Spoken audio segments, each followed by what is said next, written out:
Good day, teachers! Narito na ang AP 8 Week 4 Session 2. Panoodin ang buong video para makuha ang 4-digit code na mag-a-appear sa inyong lower left screen. Sa ating aralin ngayon, mas palalalimin natin ang ating pag-aral. Aalamin natin kung ano ang papel ng bawat pangkat sa sinaunang lipunan at bakit mahalaga ang kanilang mga tungkulin sa pag-unlad ng isang kabihasnan. Sa pagtatapos ng ating talakayan, inaasahan kong maipaliliwanag ninyo ang papel ng bawat pangkat. Maihahambing ang kanilang mga tungkulin. At higit sa lahat ay mapahahalagahan ninyo ang ambag ng bawat isa sa lipunan. Isipin ninyo ang ating paralan.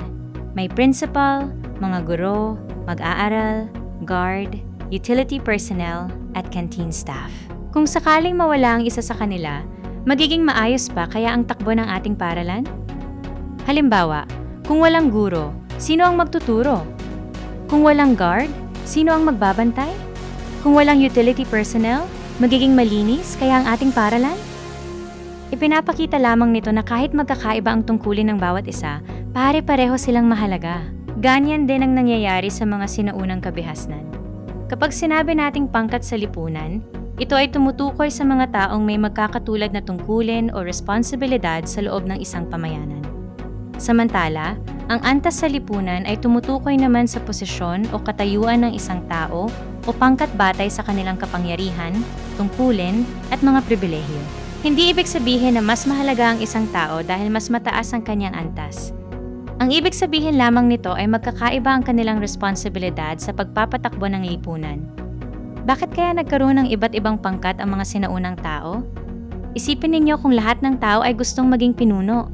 May magtatanim pa kaya? May magtatayo pa kaya ng mga bahay? May magbabantay pa kaya sa kanilang pamayanan?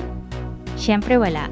Kaya nagkaroon ng paghahati-hati ng gawain upang maging organisado ang kanilang lipunan.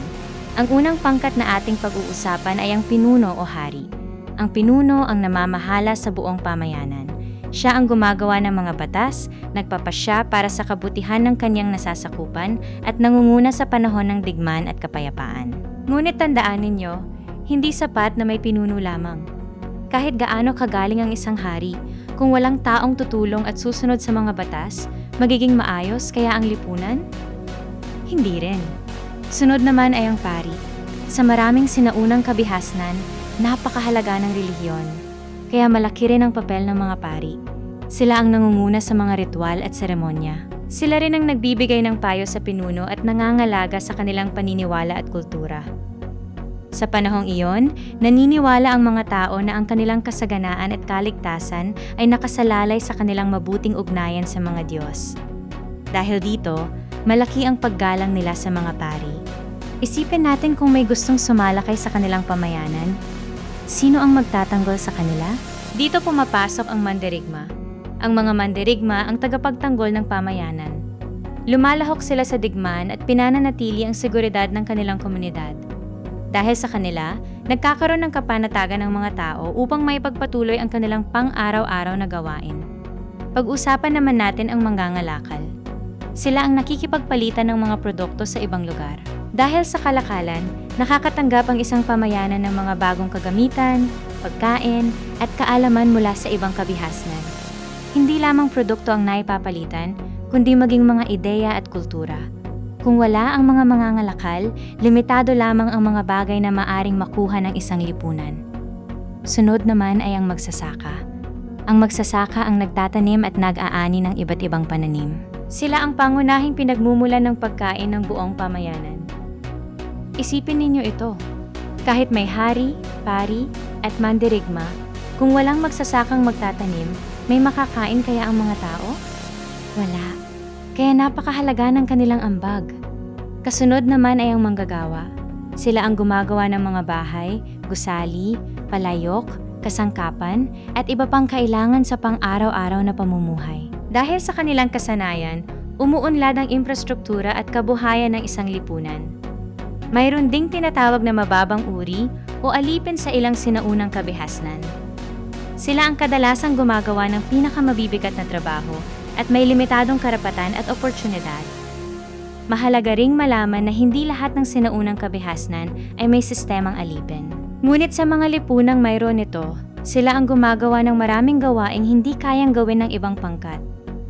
Napansin ba ninyo na magkakaiba ang kanilang tungkulin, ngunit iisa ang kanilang layunin? Ang layuning ito ay mapanatili ang kaayusan at mapaunlad ang kanilang pamayanan. Magkakaroon tayo ng gawain. Babasahin ninyo ang bawat tungkulin at itatapat ninyo ito sa tamang pangkat. Huwag lamang basta manghula. Isipin ninyo kung alin talaga ang may pananagutan sa gawaing iyon. Pagkatapos ng unang gawain, gagawa naman kayo ng role function chart.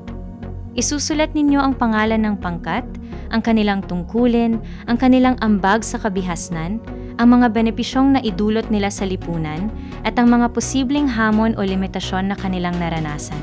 Habang ginagawa ninyo ito, isipin ninyo ang tanong na ito. Maari bang umunlad ang isang lipunan kung wala ang isa sa mga pangkat na ito? Bakit? Tandaan natin na ang bawat tao ay may kani-kanyang tungkulin at kakayahan. Walang maliit o malaking ambag kung ito ay ginagawa ng may pananagutan. Ang isang maunlad na lipunan ay hindi lamang nakasalalay sa pinuno, kundi sa pagtutulungan, paggalang, at kooperasyon ng lahat ng kasapi nito. Bilang huling gawain, sagutin ninyo ang ating exit ticket. Ang pangkat na may pinakamalaking ambag sa pag-anlad ng pamumuhay ay dahil walang iisang tamang sagot. Ang mahalaga ay maipaliwanag ninyo ng malinaw ang inyong pananaw gamit ang mga natutuhan natin ngayong araw. Maraming salamat sa inyong aktibong pakikilahok. Hanggang sa muli nating pagkikita.